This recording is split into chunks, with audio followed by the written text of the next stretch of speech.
While dynamics have shifted in 2022, pharma folks continue to be happy and driven by meaningful work. In fact, in this year's survey, more than 89% reported satisfaction levels ranging from okay to very high. Challenging work makes a difference. For the past 2 years, challenging work has lost out to salary and benefits as the top driver of satisfaction for survey respondents.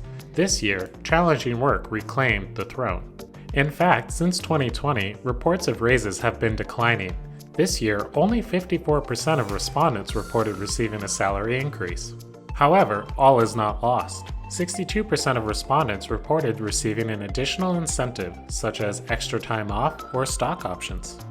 Similar to professionals throughout many industries, the U.S. pharma workers are finding themselves putting in extra hours.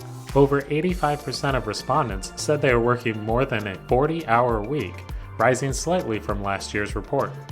Pharma workers are up against some very real obstacles. 43% have recently experienced business unit or operational restructuring.